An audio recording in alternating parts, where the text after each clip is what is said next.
Hello, Radhe Radhe. कैसे भाई सब लोग? मेरे हिसाब से बढ़िया ही होंगे, ठीक है ना। तो हम एक काम करते हैं क्या, आगे अगले चैप्टर की स्टार्ट करते हैं। प्रश्न जो भी आने वाली परीक्षा में होंगे आपके। और एक इससे पहले मैं एक बात बताना चाहूंगा कि हमारा जो टॉपिक होगा वो क्या होगा। अगला चैप्टर जो है, अगले चैप्टर जिसके भी सवाल करेंगे उसका नाम हो जाएगा त्रिभुज। चैप्टर की अगर बात करें, चैप्टर नंबर 5 हो जाएगा। एक चीज ध्यान में रखिए कि हम वही वाले प्रश्न कर रहे हैं जो परीक्षा में आए हुए हैं, जो परीक्षा में आ सकते हैं। और मेरे हिसाब से जो भी आप ये जितना भी पढ़ाया जा रहा है यहाँ पर, जो भी मैं बता रहा हूँ, उसको आप उतना ही अगर कंप्लीट करते हैं तब भी आपका क्या हो जाएगा, बेड़ा पार लग जाएगा। और अच्छी तरीके से बेड़ा पार लग जाएगा। तो इस चीज को ध्यान में रख के हम अब अगले चैप्टर की अगर बात करें तो क्या हो जाएगा, त्रिभुज। त्रिभुज के बारे में पहले बेसिक कंसेप्ट जान ले रहे हैं, इसका जो बेसिक क्या होता है। हालांकि एक दो प्रमेय होती है, प्रमेय के हिसाब से पूरा का पूरा चैप्टर आपका जम से चले जाएंगे, प्रश्न जो भी रहे होंगे। और बहुत ही अच्छे अच्छे सवाल बनते हैं। और अभी को और मेरे हिसाब से काफी बच्चों को ये लगता है, मैं जैसे पढ़ाता हूँ, कि ज्योमेट्री में ये त्रिभुज का जो चैप्टर होता है ज्योमेट्री का ही भाग हो जाता है फिलहाल अगर बात करी जाए तो बच्चों को थोड़ा प्रॉब्लम होती है कि इसमें कि ये सर ये समझ में नहीं आ रहा है, ये क्या चीज़ है। तो मेरे हिसाब से सीधी सी एक बात ध्यान रखो, यहाँ पर जैसे भी सवाल मैं कराते जाऊंगा वो वैसे ही आपको करना है, बाकी तोप नहीं वहाँ पर चलानी है। और अगर और दोनों चीज़ के लिए मैं आपको यहाँ पर डायरेक्टली भी बता दूंगा। और मैं एक चीज़ और यहाँ पर ऐड करना चाहूँगा उसमें, कि जो भी मैं कंसेप्ट बताऊंगा उसके हिसाब से अगर जो पढ़ने वाले बच्चे हैं तो उनको एकदम एक अच्छी तरीके से बिल्कुल इस चीज़ को समझ पाएगा। तो कोई नहीं, उसके पहले बात हम जान ले रहे हैं त्रिभुज की। तो आप चैप्टर का नाम भी यहाँ पर डाल दे रहे, तो क्या हो जाएगा आपका, त्रिभुज। चैप्टर की अगर बात करिए तो क्या हो जाएगा आपका, त्रिभुज, ट्रेंगल। त्रिभुज को अगर देखना पड़े, त्रिभुज में अगर देख सीधी चीजें अगर की, हालांकि ये 2D का भी पार्ट हो जाएगा। इसका एरिया वगैरह नहीं पढ़ेंगे हम, जो ज्योमेट्री का जो भाग होता है उसके बारे में थोड़ा जानेंगे। तो त्रिभुज की अगर बात करें, त्रिभुज कहते कहते सीधी सी बात है, जिसमें तीन भुजाएं होंगी वो त्रिभुज कहलाएगा। छोटी सी चीज क्या है, जिसमें तीन भुजाएं होंगी वो त्रिभुज कहलाता है। उस त्रिभुज को जानने से पहले जो चैप्टर में आपका जो भी रहा है उसके बारे में थोड़ा हम जान ले रहे हैं। आ जाओ बैठो। आप बहुत जल्दी गए तुम। हम्म,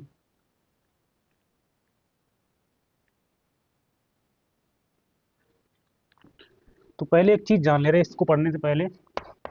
क्या चीज वो है, कंसेप्ट ऑफ सिमिलियरिटी।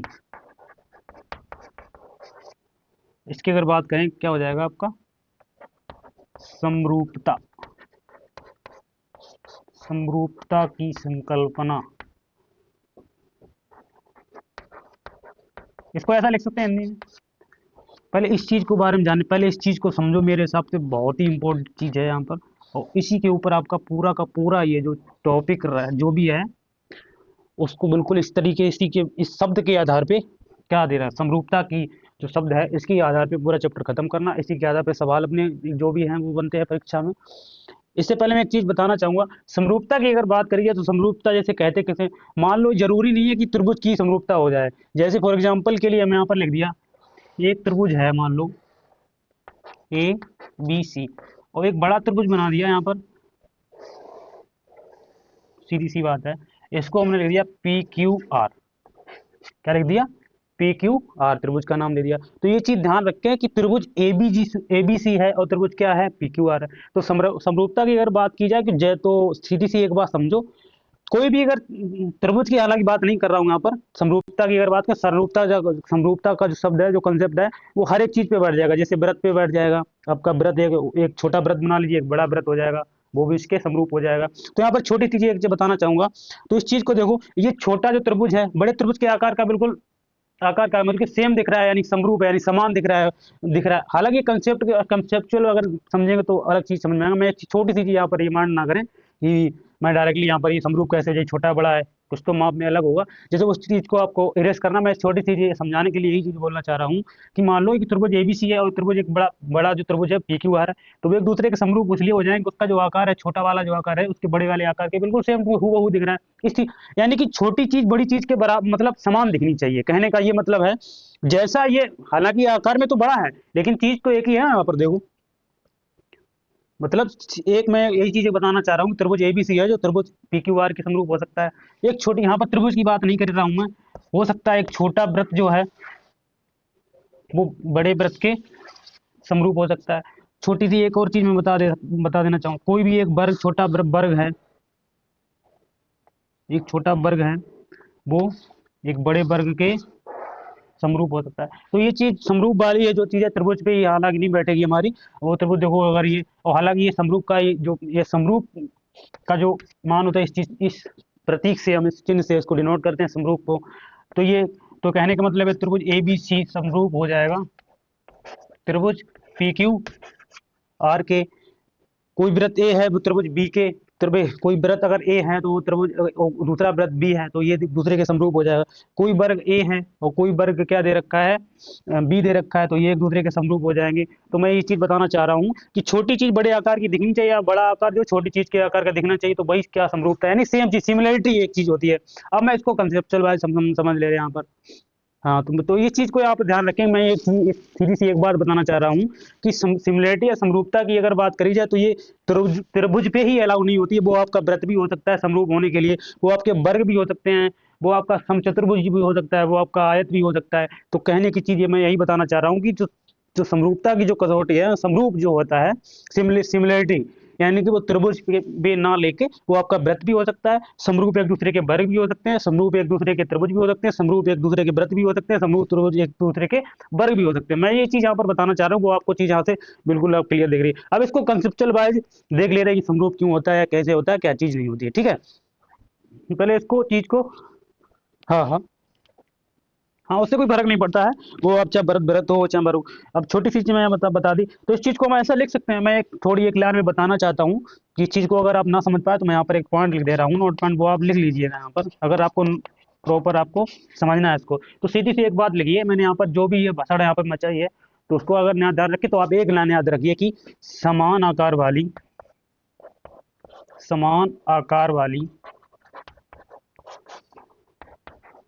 समान आकार वाली आकृतियां,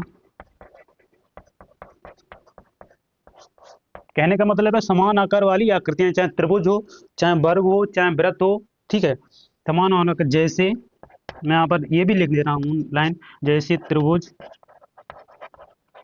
वर्ग, वृत्त आदि, ठीक है ना। समान आकार वाली आकृतियां जैसे त्रिभुज हो गया, वर्ग हो गया, वृत्त हो गया, आदि आदि आदि समरूप आकृतियां कहलाती हैं, आकृतियां कहलाती हैं।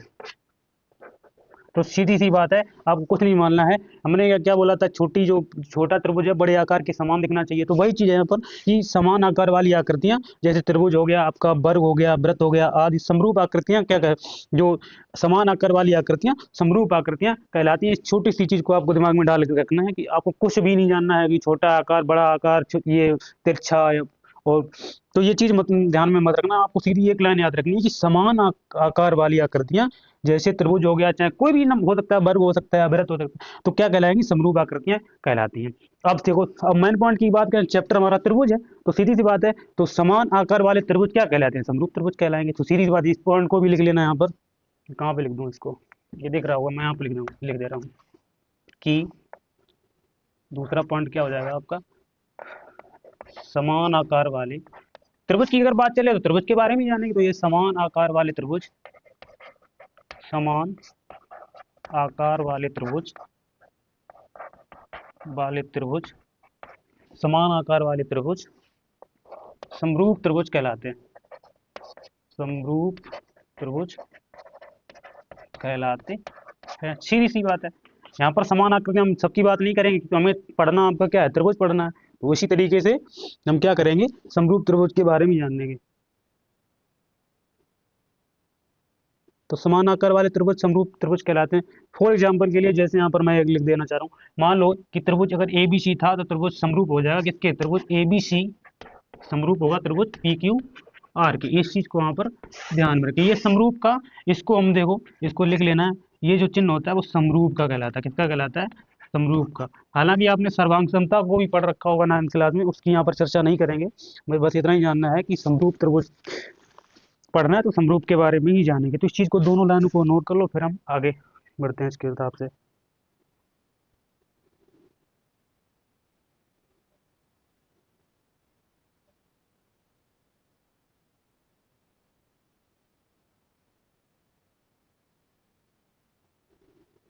नोट कर लो तुम।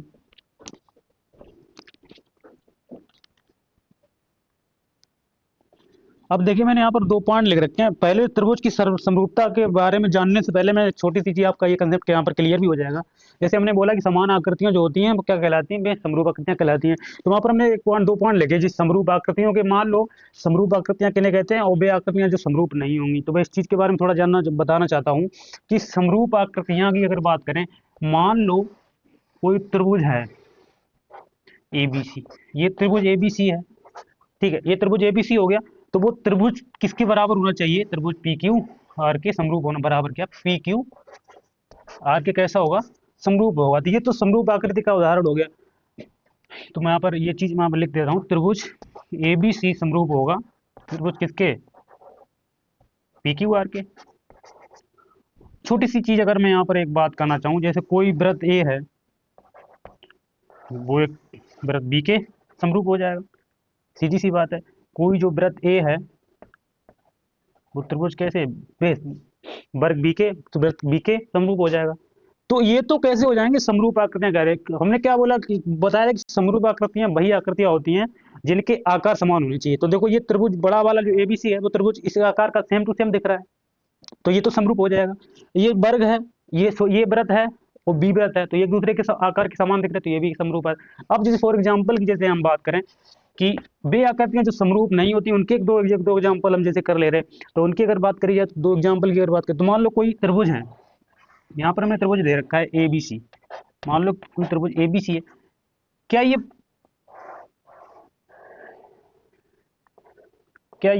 ABCD के समरूप होगा?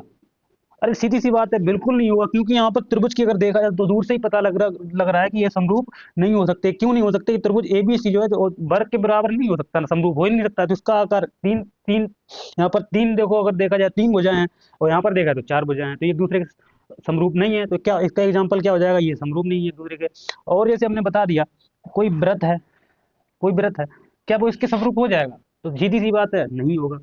मान लो कोई त्रिभुज हमने यहाँ पर PQR ले लिया, क्या ले लिया, PQR ले लिया, R ले लिया, तो क्या है देखो,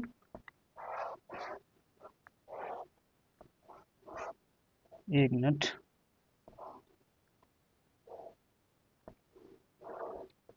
तो ये इसके बराबर होगा? तो जाहिर ये षटभुज के बराबर होगा? नहीं होगा। क्यों नहीं होगा? क्योंकि यहाँ पर तीन भुजाएं, यहाँ पर देखो 1 2 3 4 5 6 भुजाएं, तो सीधी सी बात है। तो समरूप आकृतियों के हमने एक सीधी अब चीज आपको क्लियर हो गया होगा कि त्रिभुज ABC का जो आकार है, त्रिभुज PQ का आकार के समान होना दिखना चाहिए। कोई वर्ग A है तो वर्ग B के समान होना चाहिए, तो वही समरूप आकृतियां होंगी। ऐसा नहीं हो सकता कोई त्रिभुज वर्ग के आकार का, तो ये तो समरूप होगा ही नहीं, तो सीधी सी बात है और सिंपल सी बात है। कोई वर्ग है, कोई त्रिभुज है, कोई षटभुज के बराबर होगा, बहुभुज के बराबर होगा? नहीं हो सकता। क्यों नहीं हो सकता? ये समरूप हो ही नहीं पाएगा, पॉसिबल नहीं, क्योंकि हमने उसका पॉइंट हमने क्या लिखा है, समरूप का, समरूप का पॉइंट लिखा है कि वे आकृतियां समरूप होती हैं जिनके आकार समान होने चाहिए। तो इनके देखो सीधी सी बात, इनके तो आकार समान दिख रहे हैं दोनों के, लेकिन इनके आकार के समान दिख रहे हैं? बिल्कुल नहीं दिख रहे। इसके आकार समान दिख रहे हैं? बिल्कुल नहीं दिख रहे। बस इस चीज के बारे में अब थोड़ा मेन जो पॉइंट होता है उसके बारे में हम जानते हैं, वो लिखते हैं क्या, त्रिभुज की समरूपता। पहले इसको मैं मिटा देता हूँ, बाकी इसको अगर किसी को वो पॉइंट लिखना है वो पॉइंट लिख सकता है। देखो ध्यान से समझो, यहाँ पर हमने यहाँ पर एक पॉइंट लिख रखा है कि त्रिभुजों की समरूपता, सिमिलरिटी ऑफ ट्रायंगल्स की, तो उसके बारे में हम जान लेते हैं, ठीक है। उसको क्या हमने बोला है कि त्रिभुजों की समरूपता, तो उसकी परिभाषा की अगर बात करें, त्रिभुज की सर्वांग समरूपता को क्या कहलाएगी। हालांकि ये बहुत बड़ा टॉपिक हो जाएगा, आपको अगर डिटेल में अगर पढ़ाया जाए, कम से कम मान लो कम से कम 3 से 4 क्लास, तो इसका बेस कंप्लीट होगा। क्योंकि ये आपका अगर देखा जाए, ये सर्वांग समता का जो रूल होता है, त्रिभुज की जो कसौटियां होती हैं, साइड एंगल साइड वाला, एंगल साइड वाला, तो इस तरीके से उसका बेसिक आपने 9th में पढ़ा होगा, और आपने हो सकता है थोड़ा बहुत आपने 8th क्लास में भी इसको पढ़ा हो। अब देखो, अगर इसकी अगर बात, तो हमें अभी अपना जो क्वेश्चन हमें क्लियर करने हैं, तो उसके लिए मोटा मोटा थोड़ा बहुत बेसिक थोड़ा यहाँ पर बता देता हूँ। बाकी अगर आपको डिटेल में पढ़ना है तो फिर हम बाद में उसको देखेंगे। जैसे यहाँ पर देखा गया है, डेफिनेशन की अगर बात करें, तो दो त्रिभुज समरूप तभी होंगे जब उनके क्या होंगे, संगत कोण समान होने चाहिए। पहला पॉइंट क्या हो जाएगा कि उनकी संगत कोण समान हो चाहिए। अच्छा, इससे पहले मैं एक बात यहाँ पर पूछना चाहूंगा कि त्रिभुज के तीनों कोणों की जो माप होती है वो कितनी होती है, तुम बताओ। हाँ, 180 अंश होती है। त्रिभुज के जो भी तीन कोण होंगे उसकी माप जो होती है कितनी, 180 अंश होती है, ठीक है। इस चीज को ध्यान में रखो। और उनके संगत, और दूसरा पॉइंट क्या हो जाएगा उनकी संगत भुजाएं कैसी होनी चाहिए। यहाँ पर एक शब्द लिख रखा है हमने, समानुपाती। क्या लिख रखा है? समानुपाती। समानुपाती का मतलब होने की ये समान अनुपात, यानी कि जो भी भुजाएं दे रखी हैं उनका जो अनुपात है वो समान होना चाहिए। तो इस चीज को यहाँ पर ये आपको ये कंफ्यूजन नहीं होना कि समानुपाती यहाँ पर हमने लिख रखा है, तो इसमें समान अनुपाती यानी कि उसका जो समान है, रेशियो है उनका सेम टू सेम कैसा होना चाहिए? बराबर होनी चाहिए। उनकी भुजाएं कैसी होनी चाहिए? बराबर होनी चाहिए। सीधी सी बात है। जैसे मान लो कि दो भाई हैं, कोई मान लो निगेटिव पॉजिटिव। निगेटिव पॉजिटिव का मतलब समझते हो? कोई लड़का है लड़की है, मान लो ऐसे फॉर एग्जाम्पल के लिए, तो वो क्या एक दूसरे के समान हो सकते हैं? नहीं हो सकते ना। उसी तरीके से लड़का लड़की लड़की समान हो सकते हैं और लड़का लड़का समान हो सकते हैं। वही चीज़ मैं यहाँ पर बताना चाहूँगा। मेरी और अलग वो उस बात को अलग मत ले जाना वहाँ पर। तो वही चीज़ मैं बताना चाहूँगा कि उनके संगत कोण समान होने चाहिए। हाँ, समान तभी हो सकते हैं जब विचार विचार सब कुछ मिलना चाहिए। ठीक है ना, तुम्हारी भाषा में। तो वहाँ पर एक चीज़ मैं यहाँ पर एक चीज़ पॉइंट लगी, उनके संगत कोण आपस में कैसे होना चाहिए। तो मान लो हमने यहाँ पर दे रखा है कि त्रिभुज ए बी सी और त्रिभुज दे रखा है डी ई एफ। तो यहाँ पर अगर मैं पहले पॉइंट की अगर बात करूँ, यहाँ पर ये वाले पॉइंट की, चाक का कलर चेंज कर ले, तो कोण ए जो होगा वो सीधी सी बात है किसके बराबर होगा? कोण डी के बराबर होना चाहिए। वहां पर दिख भी रहा है कि कोण जो ए जो है किसके बराबर है? कोण डी के बराबर हो जाएगा। ठीक है। और दूसरा पॉइंट, कोण बी जो है वो किसके बराबर हो जाएगा? कोण किसके बराबर हो जाएगा? ई के बराबर हो जाएगा। ठीक है, संगत कोण से लिख रहे हैं तो जो संगत कोण होंगे, और कोण सी जो है वो कोण किसके? एफ के बराबर हो जाएगा। तो इस चीज को ध्यान में रखें। दूसरे अगर पॉइंट की अगर हम बात करें, यहाँ पर दूसरा पॉइंट क्या दे रखा है उन्होंने कि उनकी कैसी भुजाएं भी कैसी होनी चाहिए? अनुपातिक होनी चाहिए। तो मैं यहाँ पर वो लिख रहा हूँ, तो जिसकी ए बी जो त्रिभुज ए बी सी में जो भुजा होगी, त्रिभुज ए बी जो की भुजा है समानुपातिक होनी चाहिए। इनका जो अनुपात है वो सेम होना। तो ए बी किसके हो जाएगा? आपका ए बी जो है डी ई के बराबर होगा। डी ई के बराबर ही अनुपातिक करना है तो उसको। और दूसरा क्या, बी सी जो है समानुपात होगा किसके? ई एफ के। और आपका ए सी जो होगा वो समानुपात होगा किसके? डी एफ के। तो इस चीज को यहाँ पर ये पॉइंट जो क्लियर होके आए हैं, इन पॉइंटों को आप ध्यान में रखें, सोच के रखें कि ये पॉइंट हमें आगे बहुत ही प्रॉफिटेबल साबित हो सकते हैं। हमें इनका बहुत जरूरत पड़ सकती है, समानुपातिक वाली। इस चीज को यहाँ पर ध्यान में रखें। तो इस चीज को पहले नोट करो यहाँ पर अच्छी तरीके से।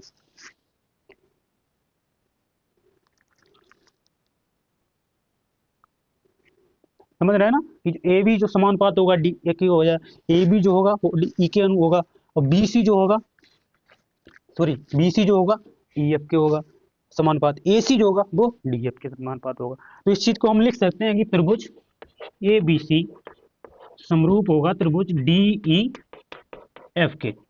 बहुत ही अच्छा पॉइंट यहाँ से निकल गया है। तो छोटा छोटा मोटा मोटी यहाँ पर उन्होंने बता रखा है यहाँ पर, बाकी कुछ नहीं जान। तो मेरी चीज को उसको ध्यान में रखें, बाकी आपको एक्स्ट्रा कुछ भी नहीं जानना है इसके बारे में, बस इससे हमारा कल्याण हो जाएगा।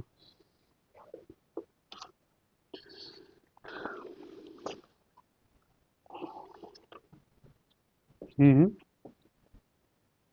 मेरे बताने पे सुधर जाओगे तो? कभी नहीं सुधर सकता कोई भी इंसान होगा। किसी के बोलने से या किसी के अच्छा मतलब समझाने से समझ पाता है इंसान। इंसान जब तक अपने आप में सुधार नहीं लाएगा तब तक कुछ नहीं हो सकता। ये सब बड़ी बड़ी बातें कहने योग्य होती हैं। मैं अभी कुछ अभी आपको समझा दूंगा, चलो बता दिया कि ऐसा मत करो वैसा अभी तुम्हारा समझ में आ जाएगा, ये नहीं करूंगा जाके वो नहीं करूंगा जाके, बात एकदम सीना चौड़ा हो जाएगा सबको। अब 10 मिनट के बाद तुम घर पे जैसे ही मान लो यहाँ से गए तुम, और 10 मिनट के बाद तुमने फोन वोन चलाया आराम से, तुम्हारा फिर भाई ये सब डिलीट हो जाएगा जो भी बताया होगा, सब भूल जाओगे। तो ये सब कहने की बातें हैं कि किसी के बोलने से सब कुछ हो सकता है, किसी के समझाने से कुछ कोई समझ पाता है। हाँ, पढ़ाई की बात नहीं कर रहा हूँ यहाँ पर मैं, अलग रिलेटेड जहाँ पर तुम ये पूछ रहे हो वो बात कर रहा हूँ। और सीधी सी बात में अगर मैं मुझसे अगर राय लेना ही चाहते हो, मैं तुमसे सीधी एक ही बात बोलना चाहूँगा कि जो व्यक्ति जो कोई भी जो व्यक्ति रहा होगा, जो आपकी आप सब कुछ ज्ञात होने के पश्चात भी आपको अगर व्यथा और मन की अगर भावनाओं को नहीं समझ पा रहा है तो उसको मूव ऑन करिए, जाने नहीं दीजिए, छोड़िए उसको मेरे हिसाब से। इसलिए ये चीज़ कोई भी व्यक्ति रहा होगा जो आपके मन और व्यथा के, उसको जब ज्ञात है कि सब कुछ ज्ञात है कि ऐसा है, तब भी वो आपको ऐसा बोल रहा है या कर रहा है, तो छोड़िए उसको, जाने दीजिए, अपने काम पे ध्यान दीजिए। जब जितने उनके बारे में सोचेंगे उतना ही ज़्यादा आपको कष्ट होगा मेरे हिसाब से। और कष्ट तो होना तय बात है, सीधी सी बात है, कष्ट तो होगा ही होगा मेरी अगर बात में ध्यान में रखें तो।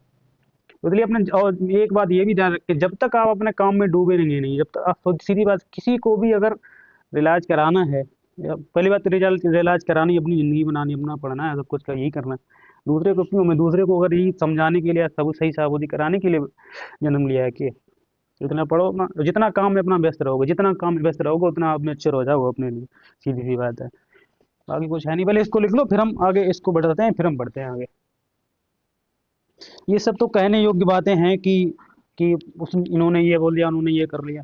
अरे उन्होंने कर लिया अच्छी बात है, तुम भी तो कुछ करो, समझ रहे हो ना। ये सब कहने में अच्छा लगता है, करने में नहीं। ठीक है, अब अच्छे अच्छे पॉइंट करते हैं इसको, अगर नोट कर लिया हो, ठीक है, लिख लिया ना तुमने। ठीक।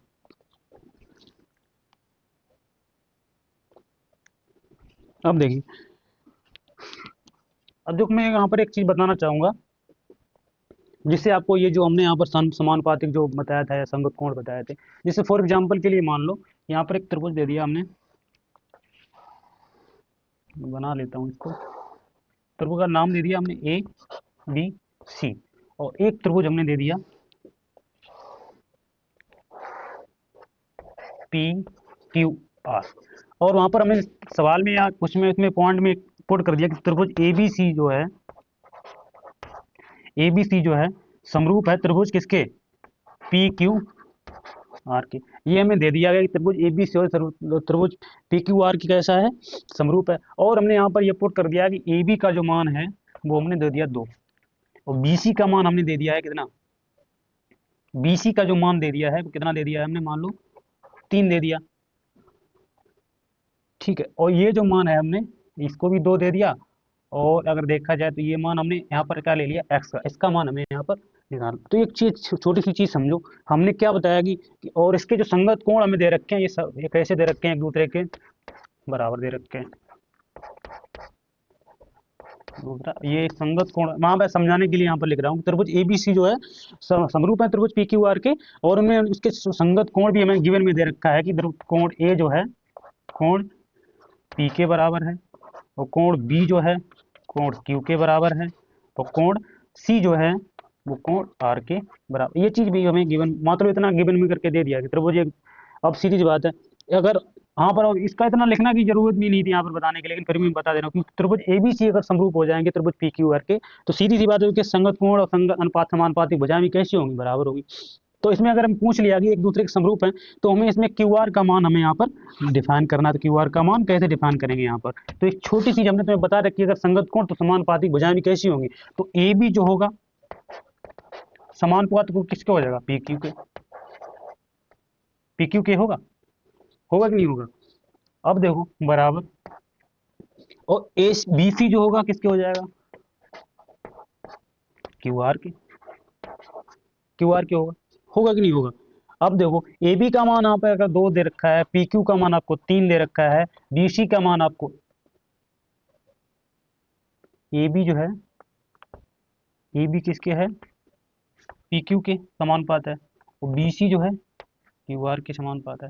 तो हमें किसका मान निकालना है, हाँ ठीक है, और बी सी का जो मान दे रखा है वो 3 दे रखा है, और क्यू आर हमें यहाँ से डिफाइन करना ही, मान लो तो इसका जो मान निकाल लेंगे तो क्या हो जाएगा, 2QR बराबर 3 त्रिक का 9 हो जाएगा। तो क्यू आर का जो मान होगा वो क्या हो जाएगा, 9/2, यानी कि 4.5 इस सवाल का राइट आंसर हो जाएगा। यही होगा मेरे हिसाब से, अगर समानुपातिक भुजाएं अगर उसकी बराबर होंगी तो यही चीज होनी चाहिए मेरे हिसाब से। इतनी चीज क्लियर हुई। अब मान लो जैसे ये हमने दे दिया था कुछ, अब मान लो कोई त्रिभुज ऐसे मान लो दे दिया उन्होंने, वो अलग अलग करके त्रिभुज नहीं दिए, वो एक ही में दे देंगे। जैसे मान लो यहाँ पर एक त्रिभुज हमने दे दिया, यहाँ पर एक डायग्राम बना के दिया, उसमें नाम दे दिया हमने ए बी सी डी और ई, इतना दे दिया। हाँ बताओ।